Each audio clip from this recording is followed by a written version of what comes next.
gusto estar por aquí. Gracias por la compañía. Váyanse poniendo cómodos, no molestan para nada. Es un gusto que entren más amigos todavía. Y ponernos en marcha. A mí me gusta muchísimo la puntualidad. Primero que es el secreto de poder hacer muchas cosas. De acá sigo viaje para Chacabuco.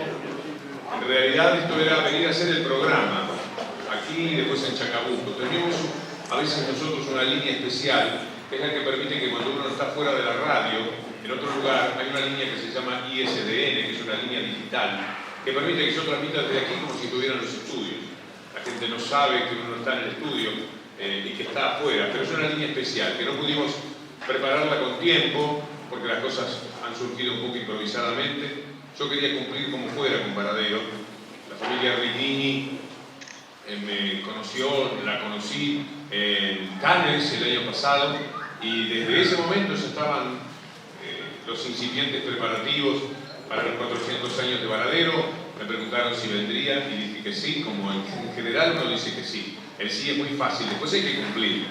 Y yo quería hacerlo. Paralelamente, en los últimos tiempos surgió una gestión realizada por la Intendencia. Yo creí que era la misma gestión de la familia Righini, así que por dos lados buscaban que viniese para aquí. Me da enorme gusto y me halaga que tuviesen ese interés. A mí me hace mucho bien. Me gusta enormemente andar dando vueltas, recorriendo ciudades, pueblos, cualquier lugar donde pueda acercarme a quienes son, que yo los imagino, oyentes de los programas que uno hace o telespectadores de algo.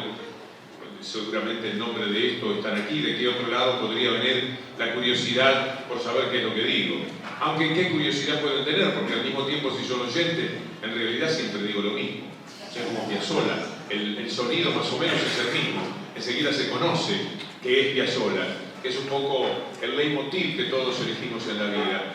Y nunca sabemos exactamente por qué. ¿Qué es lo que nos inclina hacia alguna pasión en especial? ¿Qué es lo que, por ejemplo, a mí me hace, desde hace tantos años, ser partícipe de la discusión que se da en el mundo del periodismo? Más que eso todavía, posiblemente yo mismo haber incitado a esa discusión, que es anterior, por cierto, a todo este movimiento político tan especial que se ha dado en tiempos de divisiones particulares, como las que se dan en la República Argentina de estos años, desde la ley de medios para aquí, que fue simplemente profundizar y poner un poco más claro lo que desde hace siglos venimos discutiendo entre quienes quieren el mundo organizado de una manera un poco más justa, un poco más inclusiva, un poco más respetuosa de aquellos vulnerables o de las minorías, y los que quieren un mundo competitivo, un mundo en el cual sea el mercado el que define quiénes son felices y quiénes no. El problema que tenemos con el mercado y sus leyes es que definen que muy pocos alcanzan la felicidad y muchos están corriendo siempre con una enorme desventaja. Esa es la gran discusión. Y cuando hablan de la gran división que hay hoy día en la Argentina, primero que es una división que en cada país donde ponga uno la mirada es esa la misma división. Si ustedes en este momento miran Estados Unidos, que es el paradigma, el paradiso de lo que llamamos el liberalismo, neoliberalismo, en el mundo verán una profunda división entre republicanos y demócratas. Y en Uruguay las elecciones se ganan 50,5 a 49,5. Y en Brasil más o menos así fue la historia, y en cada uno de los países. La división está porque el mundo seriamente está discutiendo de cómo hacer un mundo no tan desigual y un poco más justo. Y en la Argentina cualquiera de los muchachos que estudian historia o los que fueron buenos alumnos de historia saben que todo el siglo XIX y todo el siglo XX, pero en especial el siglo XIX, desde que se construyó la Argentina, ha sido una gran discusión. Unitarios y federales es una manera de designar el mismo tipo de pelea casi que tenemos hoy día, que aquellos que están a favor del neoliberalismo en nombre de ciertas libertades que normalmente terminan siendo la libertad de comercio, la libertad de puertos, la libertad de construir las fortunas a como dé lugar y la posibilidad de hacer las leyes para que una vez que tienen lo que tenían, aquellos que se fueron quedando con nuestros países, y en la Argentina claramente son los mismos apellidos, poder hacer las leyes para que ya nunca nadie más pudiera discutirle ese poder. Desde ese poder construyeron lo que económicamente los sustenta, y construyeron los medios periodísticos y los medios hegemónicos del pensamiento que les han permitido culturizar a favor de esa manera de ver el mundo que tienen ellos y que a ellos les conviene muchísimo. Estamos hablando de la sociedad rural, estamos hablando del sector más poderoso de los industriales, estamos hablando de la cúpula eclesiástica. Han venido juntos siempre. Han trabajado por un país que es muy distinto al que podría ser si las cosas fueran un intento más justo y más inclusivo para todos. O sea que estamos inmersos en una pelea que siempre presentan como nueva, como si de toda la vida hubiéramos estado de acuerdo, y la realidad es que no se puede estar de acuerdo, y es bueno que no estén de acuerdo y que pugnen democráticamente por el mundo que quieren estos dos sectores, que un poco de una manera muy tajante uno puede definir, porque también hay algunos grises. Yo no soy ni para nada partidario de los grises, porque los grises terminan siendo favorecedores de los más poderosos. Si pelean Tyson y yo, y alguien dice yo no me meto, es una pelea entre ellos, que se arreglen, está favoreciendo al que es más fuerte. Y esto es así también en la política. Cuando alguien que tiene todo el poder, que tiene los medios de comunicación a su disposición, que puede culturizar y decir su discurso permanentemente, llegando a muchísima más gente que otra, cuando alguien se queda al margen y dice a mí no me interesa la política, ese es el más político de todos, el que dice no me interesa la política, porque es indiferente, es uno de los grandes colaboradores para que los que normalmente siendo menos, aunque sean más poderosos, han conseguido que el mundo se les parezca muchísimo a lo que ellos han querido. Y en esa pelea aparecen los medios de comunicación. Los medios de comunicación en la Argentina, que son un poco la consecuencia para mí de haber escrito estos últimos libros, Audiencia con el Diablo y Mentime que me gusta, están participando de una manera muy directa ya, como si fueran una especie de partido político. En realidad son un partido político que maneja a otros políticos obedientes que siguen su línea, siguen sus direcciones, siguen sus denuncias, trabajan para esas denuncias y están en línea con lo que ellos hacen. Y han acrecentado su poder, nunca de una manera en la que uno pueda decir ha sido un acto de justicia con su talento, con la capacidad que han tenido o con su sensibilidad, mucho menos con esto. Han construido su poder desde los tiempos de papel prensa, desde los tiempos duros, de mucha sangre, de mucha tortura, de mucha desgracia para las sociedades de América Latina, particularmente se da en la Argentina, donde existió la dictadura más monstruosa de todas, junto con la de Pinochet. La de Uruguay no se queda tan lejos, toda la de Brasil menos, todas las dictaduras que hubo que sobrellevar en determinado momento. Desde aquel tiempo construyeron la parte más fuerte del poder. Siempre habían sido importantes, siempre habían tenido poder, porque los medios neoliberales surgen a la luz de los partidos o de las ideas políticas más fuertes, predominantes en cada sociedad. Pero a esa fortaleza de lo que el medio de comunicación significa, lo que un diario significa, le agregaron el poder quedarse con el papel que se usa para los diarios, y que al ser de ellos, al ser particularmente de Clarín y de La Nación, en aquella época también de La Razón, les permitió concentrar un poder que no solamente les permitió tener predominancia en la capital federal y en las ciudades donde llegaban con sus diarios, sino tener sus propios diarios como una especie de cadena, La Voz del Interior, Los Andes y tantos otros diarios en el resto del país que son parte del mismo grupo, con lo cual cada día el país se despierta hablando y discutiendo sobre lo que ellos ponen en la tapa de sus diarios en todo el país, porque no hay tregua en ese sentido. Hay una disposición por la cual lo que sale de la agencia DIN tiene que ser comentada por los propios diarios, pero también por los que no son propios, que si no son obedientes, y lo saben muy bien, terminan teniendo reticencia para poder acercarse al papel, a los precios, a lo que necesitan. Se quedaron con eso, lo consiguieron a través de la dictadura, lo consiguieron en los tiempos de Videla, lo consiguieron a través de quitarles esos elementos a quienes habían torturado para conseguirlo y todo lo demás, y luego ya con ese poder se lanzaron a otro tipo de negocios y encontraron el fútbol. Y ahí estaba yo. Por eso es que empieza el leitmotiv de esta supuesta confrontación, que es un hombre con un vaso de plástico frente a un silo de esos donde se guarda los granos en cualquier lugar. Es decir, algo que no tiene ni sentido de presentar. Yo no soy prácticamente nada al lado de ello. La pelea de un ratón, menos que eso, contra un dinosaurio. Pero yo estaba ahí en el tiempo que se robaron el fútbol. Se robaron el fútbol gracias a un dirigente, ahora fallecido, con el que lo único que se puede dar es su nombre y la indicación de qué fue lo que hizo con el fútbol, que fue entregarlo a estos mismos poderes que ya se habían acrecentado. Cuando le entregó el fútbol a ellos, les dio una patente de corso para que robaran los canales de todo el país y se llegaron a tener lo que tienen ahora, 300 canales, una cosa por el estilo, en cada lugar, en cada rincón de la República Argentina. Y consiguieron privatizar la radio que habían comprado ilegalmente, que se llama Mitre, y consiguieron quedarse con un canal que no podían tenerlo en los tiempos ni siquiera de la dictadura. Lo abrieron con la democracia en los tiempos de Menem y se quedaron también con el Canal 13 de televisión y con todo noticias, y con todo eso han conseguido un poder que cada día determina que nosotros estemos sujetos a lo que ellos hacen. Hoy, si ustedes toman los diarios, se ponen de acuerdo a las 10, 11 de la noche con qué vamos. Bueno, vamos con todo por el déficit fiscal.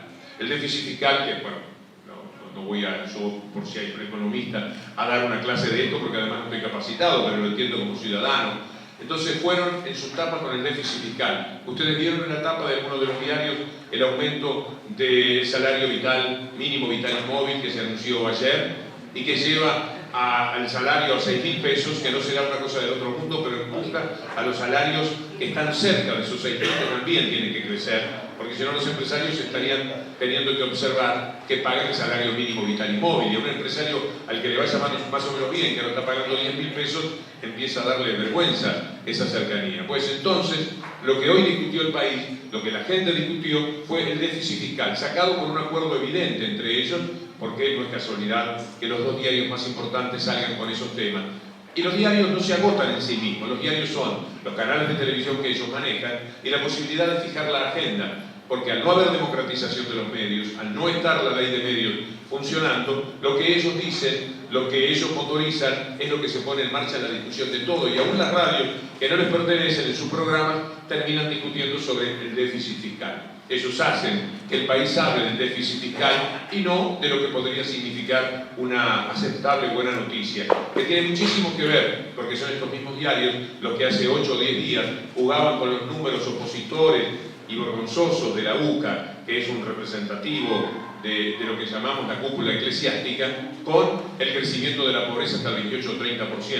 Un número que no puede compadecerse de ninguna manera con ninguna verdad, porque no es cierto que si no tendríamos que habernos muerto todos en los años 90, cuando mucha menos gente trabajaba. Hoy día tenemos 6 millones de puestos de trabajo nuevos, tenemos a gente que nunca pensó jubilarse, jubilada, y estamos hablando de millones de personas, y tenemos cobertura para millones de niños, y tenemos vacunación para millones de niños, y tenemos 2.400 pymes que funcionan con el dinero que el Estado les presta para poder generar trabajo y que ese trabajo retorne en lo que se le cobra finalmente a cada trabajador, para convertirlo en lo que permite pagar a los jubilados y pagar las asignaciones y todo lo que sabemos, en un círculo mínimamente virtuoso, aunque yo creo que todavía mucho más plausible. Y eso, cuando hablan del costo social, que es lo que genera el déficit, usted puede gastar un poco más de la cuenta, si lo que quiere es incluir a la gente, puede gastar mucho menos. Si usted dice 3 millones de jubilados menos en vez de 3 millones de jubilados más, al Estado le queda mucho más plata, el Estado no tiene que emitir, no tiene que pedir nada, y lo único que pasa es que 3 millones de personas se quedan afuera. Y si usted no piensa en la asignación universal por hijo, se volverá al discurso que toda la vida hubo en tiempos de, ¿se acuerdan del FRENAPO, el Frente Nacional de la Pobreza? Todo aquello que era buscar un alivio para los niños. ¿Y por qué no se podía acercar ese alivio? Porque no había presupuesto, porque no había dinero.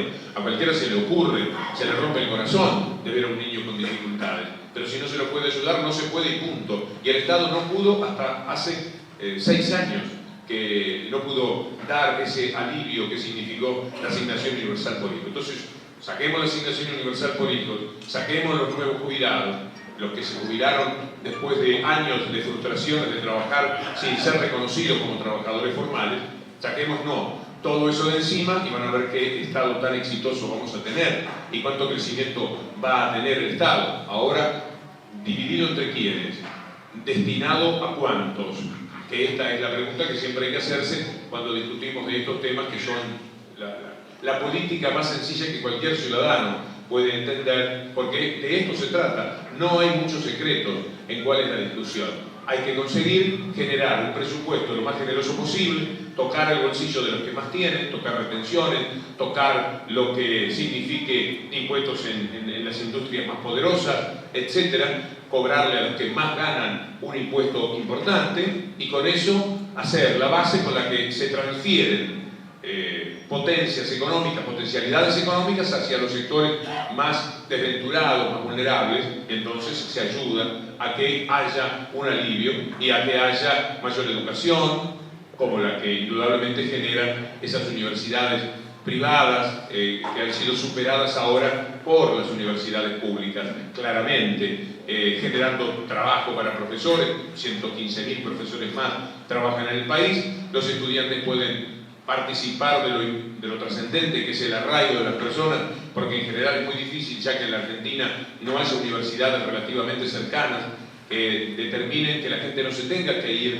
del lugar que vive, o por lo menos no se tenga que ir tan lejos y sufrir ese desarraigo que termina con ciudades que son cabezas de Goliat y un resto de raquítico del país en cuanto a las poblaciones que se van empobreciendo de ciudadanos, de recursos y de todo aquello que ya conocemos muy bien como receta que se dio particularmente hasta los años 90 y que es directamente la creación natural del neoliberalismo. Llevar una universidad lejos de la capital federal o lejos de los grandes centros urbanos es un costo. Y es un costo. Hay que pensarlo como una inversión. Si uno lo piensa nada más que como un costo, no lo puede hacer. Entonces, esa universidad no se hace y esos profesores no tienen trabajo y esos investigadores y científicos tampoco lo tienen. En consecuencia, se tiene una sociedad más fácil de manejar, porque cuando hay alguna protesta se los excluye, se los corre, se los persigue, o, como en casos extremos de diciembre del 2001, se los mata, como lamentablemente sucedió en aquel tiempo.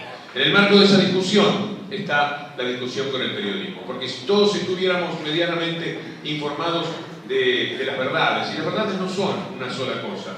La verdad no es que hay o no hay déficit fiscal. La verdad es que hay o no hay déficit fiscal y hay o no hay un aumento del salario mínimo vital y móvil.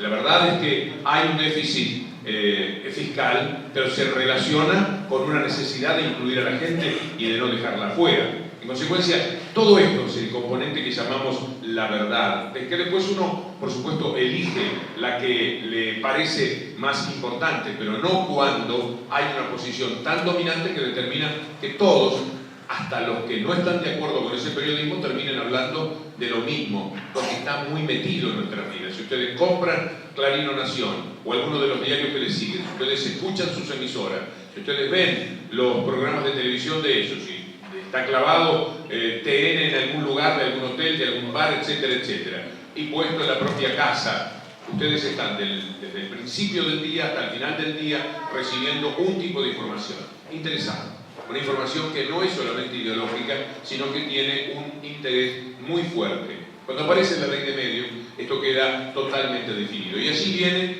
la gran discusión, la nueva gran discusión, que no es exactamente entre partidos políticos, sino entre los neoliberales, entre las corporaciones y los medios de comunicación, y un partido que está en el gobierno que en este momento defiende el Estado, y que, pensando en el Estado, confronta con lo que llamamos el neoliberalismo. La ley de medios provocó, indudablemente, una forma de conocer mejor a los medios en sí mismos, pero también al país. Y ahí aparecimos algunos mezclados en la discusión.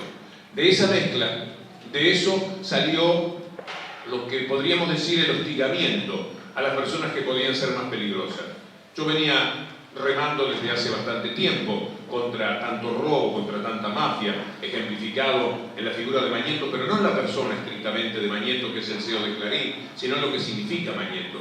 Porque los otros periodistas, los que trabajan para Mañeto, los que trabajamos fuera del ámbito de Mañeto, somos hojitas en el viento. Cuando no estemos en la tierra, de nosotros no habrá un recuerdo, como le decía recién a un colega. Nadie tendrá una mención para nosotros. A lo mejor en alguna aula de comunicación, de periodismo, alguien tirará un nombre, por ahí cae el mío.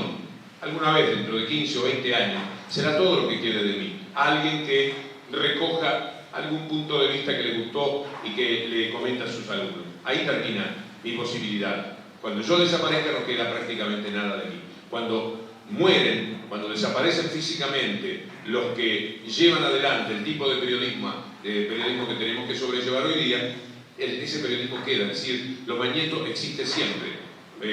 Ahora, porque está vivo, parece más evidente, pero yo no combato ni peleo, y porque además, más que modesta sería mi participación en ese sentido, contra un hombre, sino contra el significado que tiene ese hombre que cotidianamente envenena, intoxica, mortifica la vida de la persona con una mentira generalmente recurrente, cuando algunos caballitos de batalla que tienen y que perduran en la comunicación de todos los días. Yo había discutido con ellos históricamente, pero no me llevaban el apunte, nunca se preocuparon de mí. Lo único que ocurrió fue que durante muchos años yo no aparecí, mi nombre no apareció en el diario Clarín. Era todo lo que hacía, ningunearme, ignorarme, no existía y nadie se perdía nada. Y yo tampoco, ni me daba cuenta de esto que sucedía. Cuando ocurre la ley de medios, ellos advirtieron que alguna autoridad moral tenía para combatirlo, porque lo venía haciendo desde hace muchísimo tiempo. Y como combatir contra alguien tan poderoso no es algo que se haga con mucha frecuencia, había alguna forma de credibilidad a la que ellos trataron de impugnar. ¿De qué manera se impugna a las personas? Yendo sobre su credibilidad, inventando, construyendo el personaje de una manera que lo deteriore. Yo, desde ese lugar que ocupo, del que no le asigno una gran importancia, seguí peleándolos cada vez más y diciendo cosas muy fuertes, por supuesto, de ellos. Directamente yo no me ahorro, no escatimo llamarlos mafia, porque puedo demostrar de qué lugar me permito llamarlos de esa manera, ladrones que se han robado absolutamente todo, sinvergüenzas que viven fingiendo con un cinismo excepcional. Bueno, todo esto es más o menos lo que yo he dicho, hasta que Mañeto se sintió ofendido por estas expresiones, y él, que todos los días ofende, denigra, agrede, ataca, mortifica con su inmenso poder mafioso a tantas personas en el país, sintió que el límite de la libertad de expresión era él. No lo es, por ejemplo, la Presidenta de la República, de la que se puede decir y se dice cualquier cosa cualquier día, sea una almorzadora profesional del disparate o sea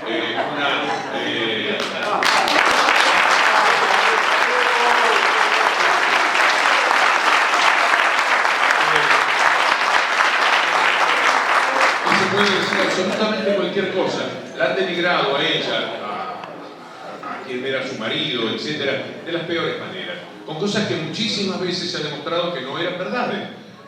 Corrupciones en las que, desentrenados o no conociendo lo que había detrás de cada denuncia hace algunos años, se podían creer, pero que ahora solamente creen los que tienen ganas de decir mentime que me gusta, porque ya se sabe que son mentiras, porque las verdades podrían, entre comillas, de ellos podían ser creíbles antes, en el tiempo de Skanska, de la ONCA y de tantos otros elementos que se mencionaban como corrupción y que no sabíamos en qué iban a terminar. Todo ha terminado en la nada. Después nos entrenamos mejor cuando aparecieron las bóvedas. ¿Se acuerdan de las bóvedas donde se guardaban tesoros increíbles?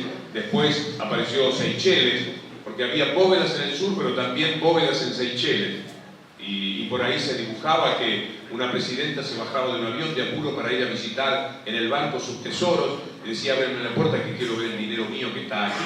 Entonces le abrían la puerta, y como hacen las madres cuando visitan en algún lugar donde sus hijos están estudiando, a ver en qué habitación están, se fijan cómo están, iba, miraba la plata, le daba una caricia, se tomaba el avión y se volvía. Esto es un poco de lo que le contaron al país. Nos reímos porque es de risa, pero también es muy duro. También es muy doloroso lo que han hecho, porque esto ha determinado que los odiadores, los que tienen un prejuicio desde antes, naturalmente los prejuicios son previos a algo, han jugado a que lo creen. Ya tienen muchos elementos para no creer, pero igual, por el sentido de oposición, por ese odio que les carcome el alma y que parece que los araña por dentro el estómago, juegan a que creen en este tipo de mentiras.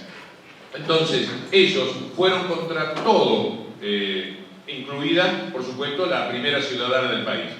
Pero cuando se llegó a Mañeto, ahí había un límite. Entonces Mañeto me hizo una denuncia. Como siempre, ellos buscan el dinero, que ya francamente entre nosotros no sé cómo esconder. Si uno tiene una bóveda más o menos segura, avíseme. La puerta abre para afuera. Sí, una cosa por el estilo. Bueno, ellos fueron con una denuncia de millones de pesos con toda la justicia que ellos tienen. En algún lugar uno se los encuentra.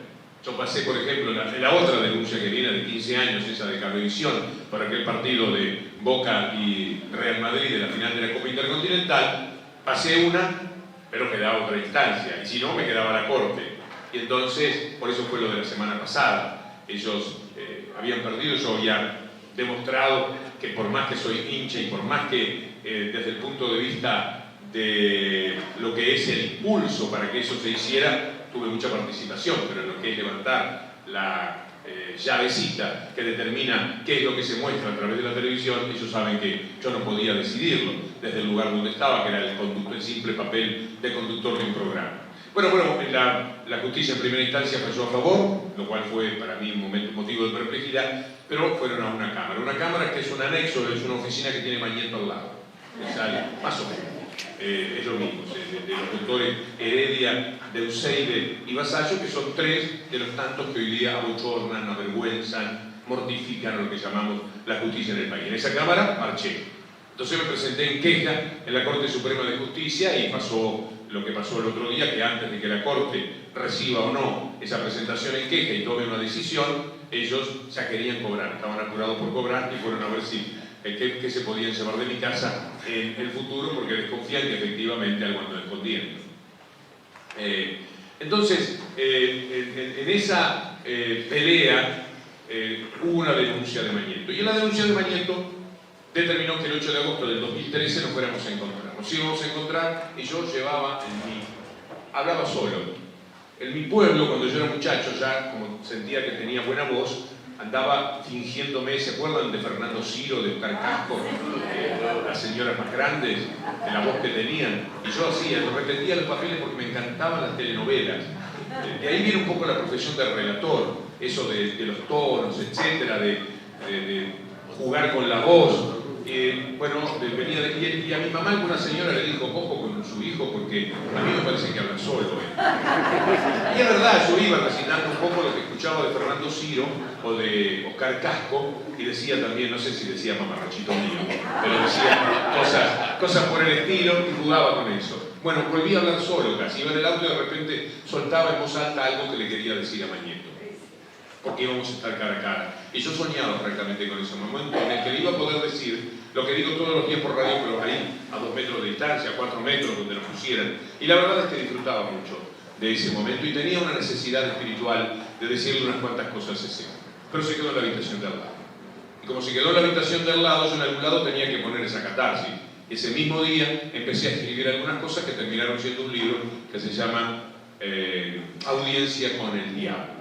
Y por lo menos el gusto de ponerle el nombre más atinado, que es el de Diablo.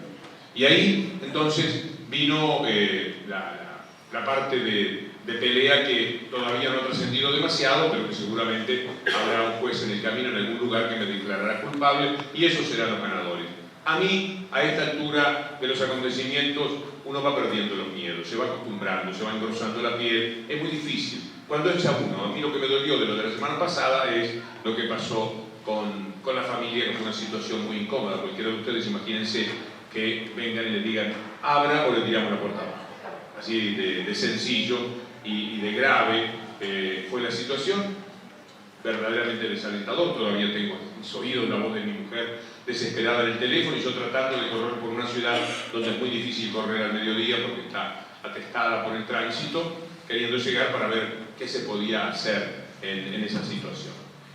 La confrontación entonces viene por todas las mentiras, y luego surgió lo de Mentime que me gusta, después de Audiencia con el Diablo. Mentime que me gusta es una colección, son 50 capítulos de mentiras probadas que ellos han dicho. Los que no puedan comprar el libro, si buscan en internet una página que se llama mentimequemegusta.com, van a encontrar la presentación que yo hago de cuáles son las mentiras, porque lo que quise hacer es que cualquiera que lea un libro, cuando encuentra determinados capítulos, dice, acá a este hombre se le fue la mano, no puede ser que haya mentido esto, porque la gente no se acuerda, o muchas mentiras no se supieron por parte del grueso de la gente. Y yo lo que quiero es que después que lean un capítulo, si la gente desconfía de que puedo estar exagerando, vaya a esa página de internet y encuentre los elementos que demuestran que lo que en el libro está dicho es verdad, sobre las mentiras de Clarín y de Nación particularmente. Pero en línea general son 50 capítulos bien diferentes, pero estoy con mucha mortificación, porque el libro ahora está viejo. Terminé en febrero, imagínense lo que me dieron de febrero para acá. En realidad es un desencanto, porque la gente dice, bueno, vamos a ver cómo fue la mentira de las cuentas de Máximo Kirchner. Pero no están, porque fueron más acá en el tiempo. En consecuencia, ese capítulo me lo perdí, que es un capítulo ciertamente muy lindo. Porque, ¿de dónde salen con semejante capacidad para mentir? Me faltó la de Kicillof, que saben ustedes, ganaba en YPF 400.000 pesos por mes, son 5 millones de pesos por año. Esa es una buena mentira, porque todavía hay gente que dice, si se llenan de plata, ganan como ministro, ganan en YPF. Lo escuché yo hace no más de 10 días, no sé si no lo dirían por mí, para ver si yo escuchaba, en un lugar donde estábamos esperando en una cola para un teatro. Porque las mentiras prosperan, ellos me mienten con la enorme cantidad de medios que tienen a muchísima gente, mucha más gente que la que uno puede refutar. Entonces jugamos con cantidades muy distintas y ellos consiguen que haya 20 o 25 millones de personas que solamente los consumen a ellos porque se da que las cosas tienen que ser así por la tremenda penetración que tienen. Entonces hay 25 millones de personas muy mal informadas, hay 25 millones de personas que todavía pueden creer, algunos de ellos, aunque en esto hay que tener un grado de estupidez muy alta, que Nisman fue asesinado y que en realidad lo mandó asesinado al presidente de la República, y cuando vio la denuncia terrible que le había hecho, terrible por lo estúpida que era, dijo, por favor, a este me lo sacan de encima, me lo matan. Y mandó, bueno, saben ustedes que a los que han llegado con el tema Nisman, ¿verdad? Conocen un poco cómo fue. Empezaron con mentiras más o menos, aquella de que la puerta estaba abierta, ¿se acuerdan cuando dijeron que la puerta del departamento estaba abierta? Con lo cual, un asesino podía entrar y salir a gusto, podía entrar, salir, después volver para ver cómo le había quedado la escena y hacer las modificaciones que fueran necesarias. Entonces mintieron durante 3 o 4 días que la puerta estaba abierta, hasta que la propia jueza aclaró, no, la puerta nunca estuvo abierta. La puerta de servicio, que era la puerta en cuestión, la abrió la mamá, con la llave que tuvo que ir a buscar a la casa, y quedó la llave de abajo, que tampoco se podía abrir. Entonces vino un cerrajero, abrió la llave de abajo, pero un cerrajero es fácil, porque justamente para eso está un cerrajero. Y cuando salió el hombre por una cuestión de humildad dijo, la abría cualquiera. Jugando con lo que, para no darse demasiado lustre con lo que había hecho. ¡Zas! Dijeron, la puerta estaba abierta, lo dijo el cerrajero. La puerta nunca estuvo abierta, por supuesto. Por lo cual, uno de los primeros elementos para considerar que hubo un asesino es conseguir demostrar lo que ni Hollywood se ha animado a decir, que alguien puede salir de una casa y cerrarla por dentro. No es nada. Esto, ustedes han visto mucho cine, seguramente de Hollywood, hemos visto millones de películas de policiales, etcétera, de suspenso, pero a nadie se le ocurrió, es imposible, que alguien pueda dejar la puerta cerrada por dentro después de haber salido. Pero luego mintieron ¿se acuerdan la distancia del arma? Dijeron que era como 30 centímetros. Nadie se suicida como tirando un córner, alejándose. De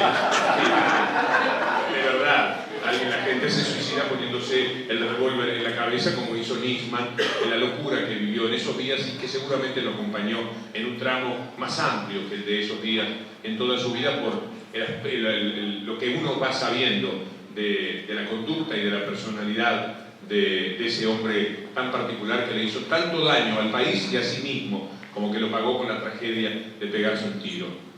Entonces, poniendo el revólver más lejos, consiguieron que durante algunos días la gente pensara, bueno, en realidad fueron 2 días, porque la fiscal lo aclaró enseguida, el mismo sábado. Se lo aclaró a uno de los periodistas de policiales de TN, uno que es un personaje muy particular, que hace periodismo policial dando risa, como programa cómico es ciertamente muy bueno, y consiguieron que este hombre fuera a recibir la aclaración de la fiscal. Pero el otro día, la persona de la cual se rieron, y no voy a insistir con lo de la almorzadora, dijo, ya sabiéndose la verdad, pero desde su extraordinaria ignorancia y falta de información, dijo que el arma estaba a 15 o 20 centímetros de distancia. Es decir, insistió con una mentira que ya hasta el propio medio había reconocido como una mentira, porque lo había hecho el periodista de policiales de TN, ese reconocimiento. Y después continuaron, ustedes se acuerdan, habían inventado un pasadizo secreto entre el apartamento de Nisman y los otros departamentos. Es decir, imagínense, ese edificio donde vive gente que tiene mucho dinero, son tan generosos, tan amables, que han permitido que haya pasadizos entre un departamento y el otro, para que, como en Varadero, si a Doña Rosa le falta un poco de arroz, vaya a la casa de Doña María, golpee las manos y diga: Doña María, tiene un poco de arroz esta mañana, se lo devuelve. Gente muy generosa. Dijeron eso, que había un pasadizo secreto. Y no conformes, siempre cuento esto porque recuerdo esto, no lo cuento, esto existió. ¿Se acuerdan cuando inventaron que el asesino podía ser un chino? Metieron un chino a vivir, por 2 días que duró. Había un chino misterioso que vivía en un apartamento, y siendo chino, ¿qué hacía un chino viviendo en un apartamento de esos? Seguro que era el asesino. El tipo compró un departamento por unos días, se lo alquiló, fue, mató a Nisman y después se fue. Era muy campante y muy tranquilo. De esto han sido capaces, todos los días. Son muchas más las invenciones, pero hay una que es el corolario de todas. Los editoriales de un diario son la parte más importante, donde va el pensamiento del diario. Cuando ustedes leen los editoriales de la Nación, que no tienen firma, posiblemente porque le da un poco de vergüenza firmar lo que así se escribe, que son cosas muy representativas del diario, como diciendo: esto lo dice el diario, no lo digo yo a título personal, dirán los periodistas. Esa parte es la que marca la ideología, el punto de vista, el pensamiento, la parte más fuerte, más vigorosa de un diario. En el Clarín, en este tema de Nisman, llegaron a escribir que los asesinos, antes habían dicho que la puerta del baño también había estado abierta cuando llegó la madre. La madre decía que la puerta estaba cerrada, pero ellos inventaban que no, que la puerta estaba abierta. Si la puerta estaba abierta, alguien había podido salir del baño. Después no explicaban cómo había salido del departamento y lo había cerrado, pero por lo menos lo sacaban del baño. Y la culminaron.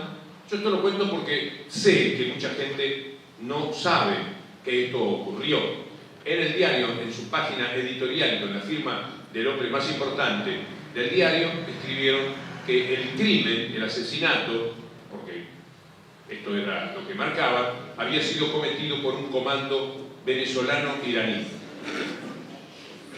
entrenado por Fidel Castro. Esto que no se le ocurriría ni a la revista Barcelona, no sé si esto fue escrito en el diario Clarín, esto está así señalado. Quiere decir que en el grado de impunidad que tienen, en el grado de poder que ellos mismos ya no pueden manejar, como esos monstruos del cine, viene un médico, crea un monstruo, y al principio le dice al monstruo: vení para acá, vení para allá, acostate, levantate, pero un día el monstruo no empieza a no hacerle caso. Y ya no lo puede manejar, el médico que lo creó. O sea, ni Mañeto ya puede manejar el poder monstruoso del grupo Clarín. Y de esta manera, ellos empiezan a ser capaces después de cualquier mentira, porque ya no se pueden gobernar así. Porque dentro del diario es como piedra libre que tienen para poder decir, en la página que sea, alguien está señalando una mentira. ¿Y qué es lo que aparece ahí? Por eso el libro Mentime que me gusta. Un componente inesperado en cualquier sociedad que se precie, que es la de la gente que pide que le mientan. Mentime que me gusta se convierte en una necesidad de una parte de la gente. Ustedes discutirán seguramente con mucha gente. Hay que tomarse el trabajo de discutir, por lo menos para oír lo ridículo que pueden ser ciertos argumentos. Y entre esos argumentos encontrarán muchas veces este tipo de mentiras. Nisman fue asesinado, Kicillof gana 400.000 pesos por mes en YPF, Máximo Kirchner tiene cuentas de 60 millones de dólares en un banco que todo su capital era eso, o sea que había un banco para tenerle el dinero a Máximo Kirchner. Marta Argerich iba a cobrar 26 millones de pesos. Estoy mencionando las mentiras que me dejaron fuera del libro, que les tengo muchas ganas. Entonces, y le dan para adelante todos los días una nueva mentira o un sesgo que equivale a una mentira. Y la gente, la odiadora, la prejuiciosa, la que tiene un viejo conflicto y que es la que verdaderamente tira mucho odio sobre el resto de la sociedad, juega a que le cree, porque creerle no es posible. No me digan que alguien puede decir seriamente que es verdad, que Fidel Castro entrenó a un venezolano y a un iraní, qué casualidad, justamente dos países particularmente estigmatizados de la Argentina, y por Cuba. Yo creo que les faltó un poquito de originalidad en realidad, porque Fidel Castro los entrenó. Pero ¿quién le dio la plata a Fidel Castro? Tiene que haberse la dado Rusia. Era una cosa que es un circuito que se cerraba, y después justo la presidenta fue a Rusia clavada. iba a agradecerle el favor de darle la plata a Fidel Castro para que entrenara al comando iraní venezolano que se metía en la casa de Nisman, lo convencía de que se dejase pegar un tiro. Nisman no hacía ninguna defensa, decía, ¿cómo no? Estoy abochornado, peguen un tiro. Y le pegaban un tiro con la mano de Nisman para que no quedara huella, otra huella que no fuera la de la mano de Nisman. Y caía la sangre a chorros de Nisman y ellos pegaban un saltito y evitaban el charco de sangre. Abrían la puerta, desde afuera lo tomaban de la solapa, lo arrastraban y lo ponían contra la puerta. ¿Para qué? ¿Qué sé yo? Para que nadie pudiese abrirla. Ese disparate es lo que todavía juegan a que creen los odiadores.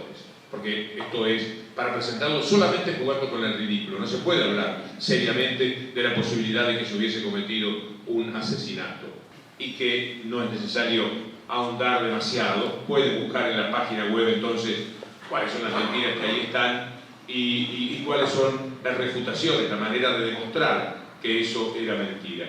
Lo que hay que preguntarse siempre es por qué mienten.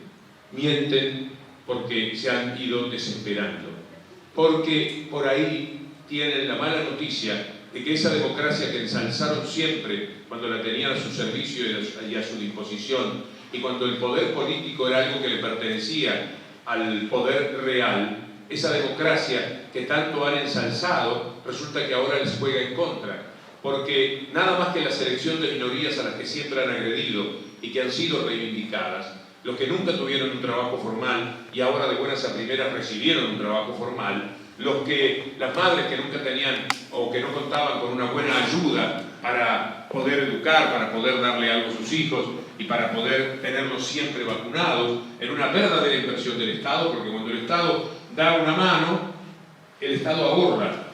Mucho más gasta el Estado con niños enfermos, mucho más gasta el Estado cuando la gente se enferma, mucho menos gasta cuando invierte en vacunas, por costosas que sean, y con un paquete de 19 vacunas ayuda a que hoy día haya un poco más de salud, y ayuda a que algunos números desmientan por completo lo que la UCA, es decir, la cúpula eclesiástica convertida en universidad, dice sobre la pobreza.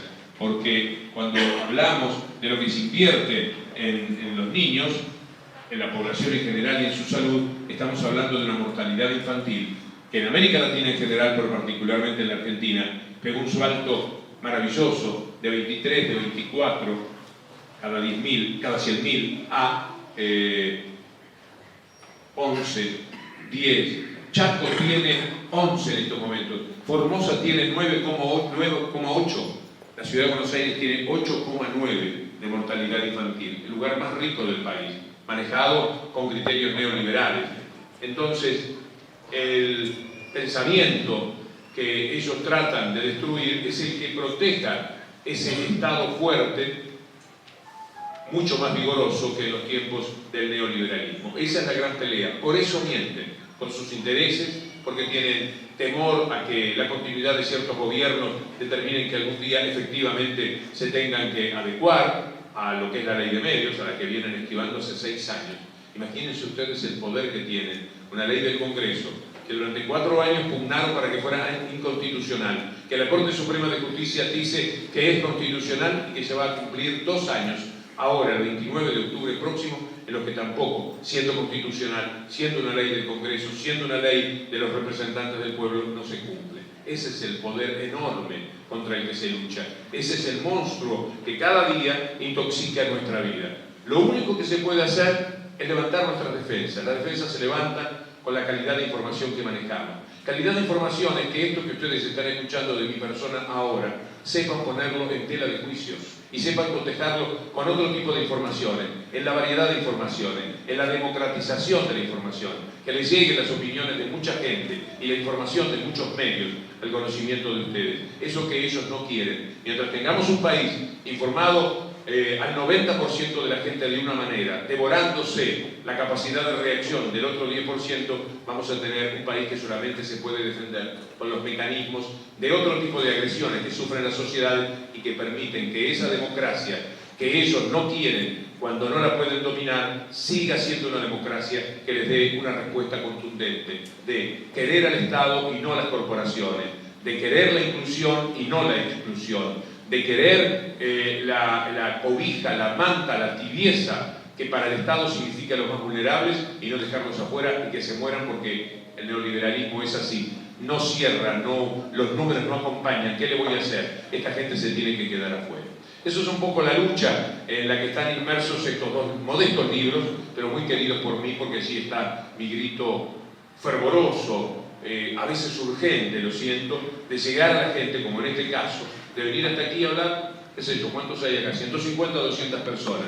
Bueno, concebir células a las que uno pueda alimentar con su discurso y con su punto de vista para que se expandan ciertos argumentos y ciertos razonamientos que en mí son mi verdad, pero que en ustedes tienen que ser nada más que un componente de la verdad que tienen la obligación de armar con su conciencia, con su conocimiento, con su preparación, con ese esfuerzo que hay que tener para ser ese ciudadano que evidentemente quieren ser ustedes, porque aquí no hay espectáculo, yo no canto, yo no hago música, ustedes vienen por la curiosidad que les pueda provocar a alguien que está comprometido, vaya a saber uno ya por qué, con ese leitmotiv de la pelea contra medios de comunicación dominantes, hegemónicos e intoxicantes y contra quienes no quieren al Estado, con el único argumento de contar siempre que yo soy un hijo del Estado, quizás como algunos de ustedes. Yo lo que tengo para hacer y para decir, mi calidad intelectual si la hay, mi discurso, mi preparación, lo que culturalmente haya llegado a recorrer, todo se lo debo al Estado. Yo hice la primaria y la secundaria, en lo que empecé en el terciario, con lápices y cuadernos que me daba el Estado. Es decir, nunca mis padres tuvieron que invertir en un cuaderno. Toda la vida me lo dieron, toda la vida me ayudaron para crecer. Vengo de un país donde el Estado siempre fue bastante fuerte, bastante vigoroso. Y ese Estado yo lo amo, porque ese Estado yo sé que todavía sigue protegiendo la parte de mi familia que sigue siendo muy modesta porque mi origen es modesta. Y a todos los amigos que estudiaban conmigo y que quedaron un poco por el camino y que siguen siendo de calidad modesta, el Estado los protege. Y el Estado protege a todas las personas aquellas de las que yo vivía y sufría el desamparo de los años 90, que son los mejores años económicos de mi vida. Lo que yo construí económicamente y la solvencia que hoy día pueda tener es de los años 90. Yo en realidad soy un brutal desagradecido de Menem y las políticas que le hicieron implementar. Porque viajé como nunca, ahorré, junté dinero como nunca, porque si uno ganaba 50.000 pesos y vivía, qué sé yo, con 20.000, ahorraba 30.000 que eran dólares. Era increíble lo que pasaba con las personas que les iba bien. El problema era los que ganaban 200 pesos.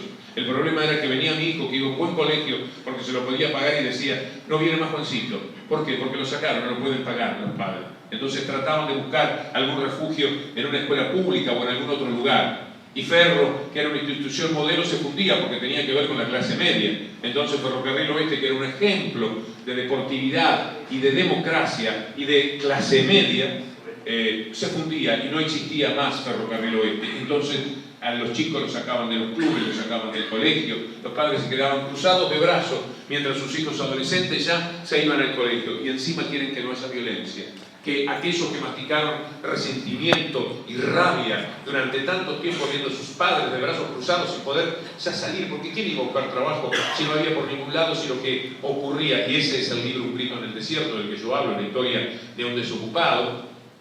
No había manera ya de tener el dinero suficiente para ir a buscar trabajo, para ir a vivir la humillación de hacer una cola de 100, 200, 300 personas para buscar un trabajo muy mal remunerado. ¿Se acuerdan que ganaban 200 pesos? Era maravillosa la inflación cero. Inflación cero, aumento cero. No había la mínima movilidad y el que quedaba fuera quedaba absolutamente afuera de todo, porque no había Estado que lo recogiera. Yo recuerdo perfectamente uno de los capítulos de Un grito en el desierto tiene que ver con una escuela de Santiago del Estero. Me dolía escribir ese capítulo, sinceramente se me caían las lágrimas, desde ese lugar del amor por el Estado que tengo, porque hablaba de unos chicos en Santiago del Estero que los padres que no pagaban, a los chicos los castigaban dejándolos afuera. Y yo los ubicaba pateando piedritas en el patio, mirando para dentro de la clase, con la humillación que significaba que como sus padres no pagaban porque no podían, ellos no estaban en la clase. Y sus compañeros sí estaban adentro de la clase, mirando a aquellos que ya estaban afuera del mundo. ¿Cómo no? Va a haber mucha violencia y mucha revancha de mucha gente. Si el primer robo, el gran robo, lo habían cometido ellos con su neoliberalismo y quedándose con buena parte del país. Siempre hay que pensar cuál es la primera violencia. Y la primera violencia son los primeros que roban. La primera violencia la cometen los que después hacen las leyes. tanto saben que van a robar que las hacen con beneficio para ellos. Si ustedes miran las leyes, se van a dar cuenta que en su contexto, el mismo Código Civil que sirve para robar a la gente tiene un Código Penal que es para que los puedan robar a ellos no los roben, mientras que el Código Civil sigue pensado para que ellos puedan robar y cometer todas las tropelías que puedan hacer, porque las necesitan, porque en 1860 o 1870, cuando se hacían las campañas del desierto, y entonces iban y tiraban un cañonazo y decían esto para Martínez de Oz, esto para Anchorena, y le daban 2 o 3 millones de hectáreas, que con eso era lo que se quedaban. ¿Cómo las iban a mantener después? Si no era poniendo en las leyes que eso no se podía tocar y que había que darle seguridad jurídica. La seguridad jurídica es algo para afianzar y asegurar los robos de ellos. Vivimos en un mundo que ha sido robado, vivimos en un mundo en el cual la mayoría de la gente es víctima de lo que los han robado. Algunas de esas víctimas de vez en cuando salen a buscar la suya, lamentablemente, y salen de una manera muchísimas veces violenta. Pero yo no puedo concebir, como dijo Cifrón en la mesa de la almorzadora, no puedo concebir la maravilla que es el mundo, porque todavía la mayor parte de la gente, la que ha sido robada, la que ha sido filmada, la que dejaron sin trabajo, la que dejaron con serias dificultades para poder educar a sus hijos, la que siempre será pobre, porque la pobreza es una cuestión estructural en nuestra América Latina, esa gente cuando despunta el día se toma unos mates y sale a buscar trabajo. La mayoría, la inmensa mayoría, millones salen cada día a buscar trabajo, y unos cientos, algunos miles salen a delinquir. Parece mentira que los otros todavía tengan voluntad, tanta voluntad de jugar, de apostar a lo limpio, a lo que además le han marcado como limpio y como conducta, los que no tienen la conducta de no haberlos robado tanto. Esa síntesis que muy bien marca a alguien que peor que robar un banco es haberlo fundado. Es decir, hay muchísimo más problema con quienes hayan a veces fundado un banco, hablando un poco grotescamente, que con quienes lo puedan robar. Esta es un poco la discusión que tenemos. A mí me gusta participar desde ese lugar. No habrán encontrado nada nuevo de lo que los potenciales oyentes de la mañana o de bajada de línea. ¿Alguien ve bajada de línea aquí? Levanten la mano los que ven bajada de línea. No me mientan que me gustan. No puedo ser. Muchas gracias. Siempre.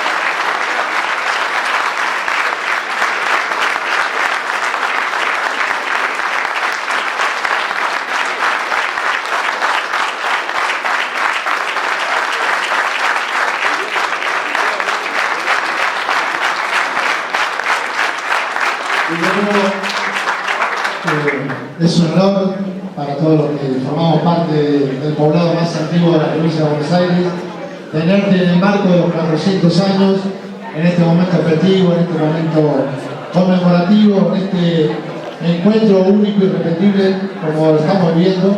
Así que el pueblo te quiere ver. Les debo hacer el programa desde aquí.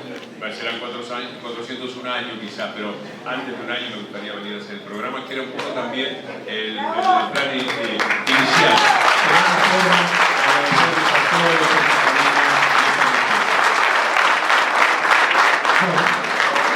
Vamos a tirar entonces el escudo de la ciudad que nos identifica como poblado más antiguo de la provincia de Buenos Aires, con también la marca de los 400 años. El pueblo verdadero te felicito para eso, por estar aquí en nombre del intendente municipal de Carosi. Está retrasado que hoy habló con la mañana, pero que viene un poquito que quiere hacer entrega de la Copa de los 400 años y la bandera que nos identifica en este momento histórico. Es el bandera con el logo. Próximo relato. A ver, lo voy a tener vuelta.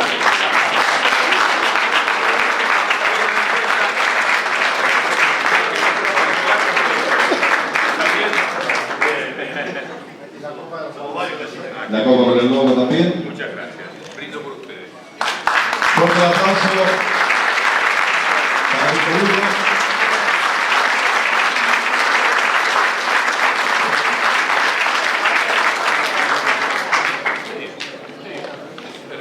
Mientras le agradecemos, por supuesto, al secretario general Enrique Decio, Diego Gallardo, secretario de Cultura, Educación y Turismo, el presidente del Honorable Consejo Deliberante de este Salón de la Democracia, Rodolfo Lacabane, profesor Leonardo Pérez, secretario de Gobierno del municipio. ¿Alguna pregunta? Por ahí había un pedido especial, Víctor Hugo, yo no sé si es posible, pero querían hasta que le relate un gol. Ahí tenemos, después en privado en la salida. ¿Alguna pregunta, alguna inquietud? Sí, permiso. Le voy a sacar el micrófono así se escucha en la sala. Buenas noches, Víctor Hugo. La verdad es que me quedé con una frustración. Yo en realidad lo vengo conociendo desde la época de Radio Oriental. Mire cuánto hace que lo vengo escuchando. Veo que lleva, escucho la propaganda, ¿no? Veo que lleva el reloj de parador el Hulo. El de Diego. Sí.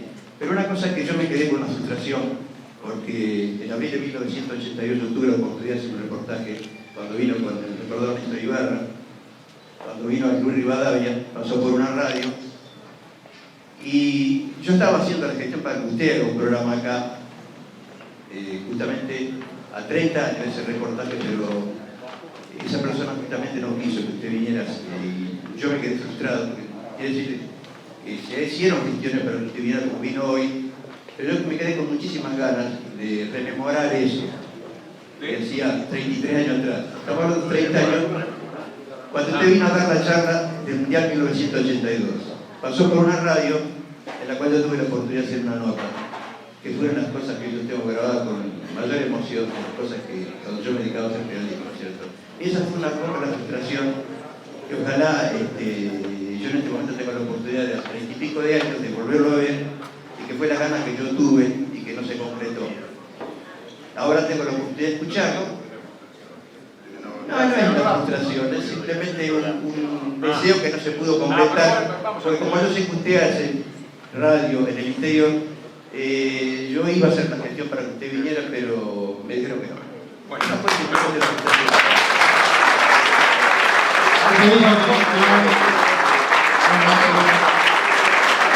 Ahora sí, le agradecemos la presencia del Teniente Municipal, doctor Aldo Caruso, llegando de otra gestión justamente y otra actividad, para darle también la bienvenida oficial a Víctor Hugo aquí a Radio. Disculpa por la tardanza, bueno, pero por lo menos tengo la suerte de poder mano a mano decirte muchas gracias, Víctor Hugo. La verdad que el pueblo Varadero te quiere mucho, el pueblo argentino te quiere mucho. En el marco de estos 400 años, la verdad que es un honor que alguien, como te dije esta mañana, que admiro tu coherencia, admiro tu vida, tu trayectoria, como lo admira todo el pueblo argentino. Así que simplemente muchísimas gracias y bueno, ojalá que tengamos otras oportunidades para seguir escuchándote, porque realmente creo que nos transmitís esa paz, esa serenidad, ese amor por la tierra, que toda la gente del interior, como somos nosotros, realmente lo valoramos mucho. Muchísimas gracias.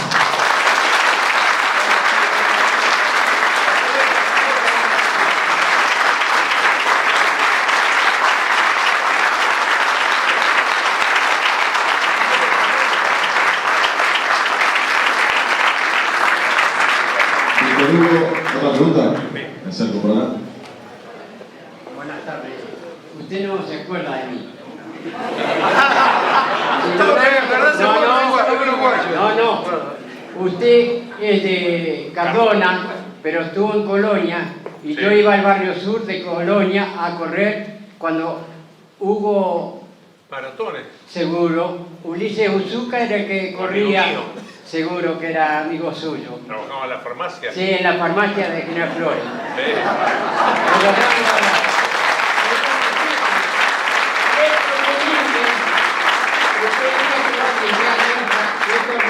Y dijo, este botija va a andar bien.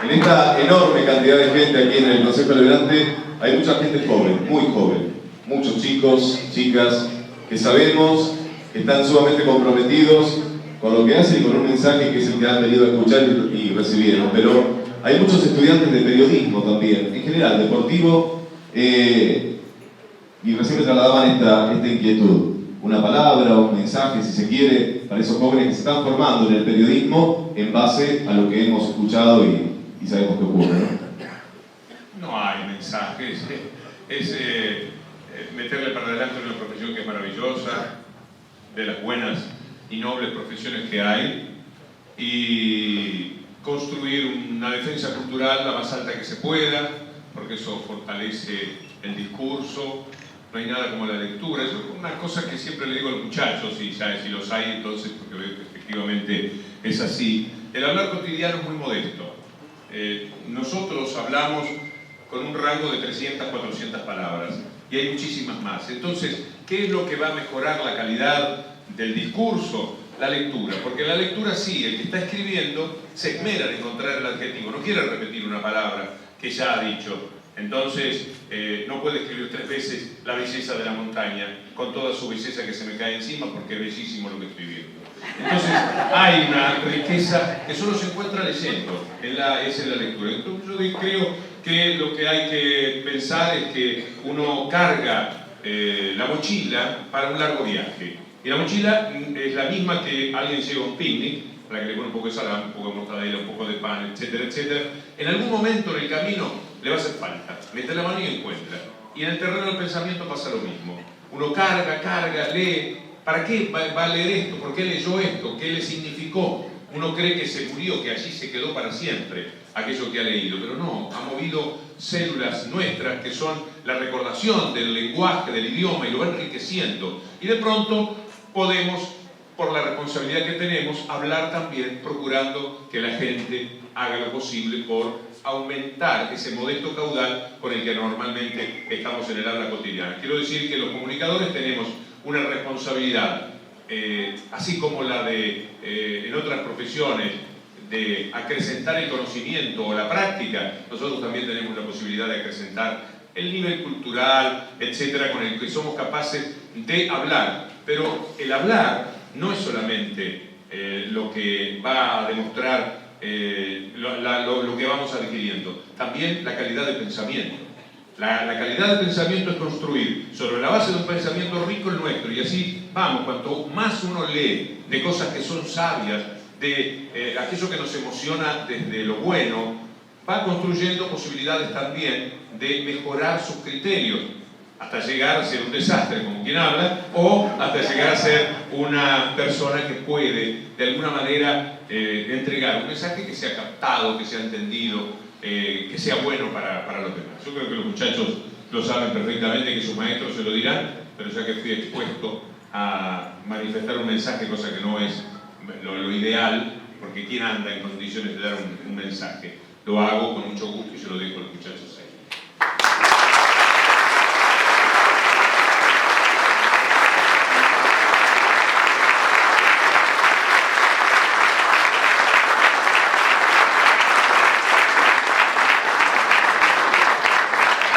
¿Alguna pregunta que quieran trasladar? ¿Alguna pregunta más? Estamos bien, ¿Estamos bien?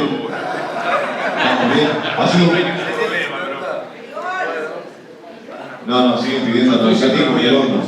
sería terrible, después de lo bien que hemos pasado, creo, que se empiece a ir la gente. Normalmente mis charlas duran, eso la gente no lo sabe, pero yo con el octavo, noveno que se va, ya sé que hay que terminar. Que no hay más remedio. Al primero que se va digo, pobre, a lo mejor tenía que hacer, se tiene que ir. Otro digo, debe ir al baño por la edad. Yo sé que a ciertas edades vamos un poco más seguido. Entonces estoy alerta a que esa sea la posibilidad. Pero cuando ya se para una señora, y además uno ve cómo se para la gente, se para con un poco de desgana, ya como cansada de algo, sacude el cuerpo y se va. En ese momento se termina. Yo no quisiera que en esta reunión que tenemos alguien se vaya porque lo sea aburrido.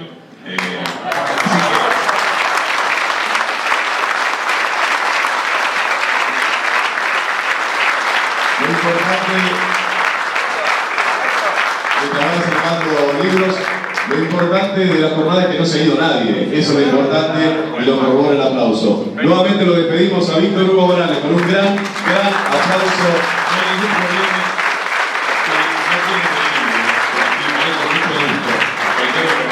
hago y las fotografías que quieran también. Este rato que viene también es para ustedes, no es que me escapo ya y hasta siempre. Es hasta siempre, pero atendiéndolo con el mayor gusto posible. Muchas gracias, nuevamente, por la amabilidad, por su Queremos invitarlos también que en instantes, en minutos nada más, comienza una presentación audiovisual.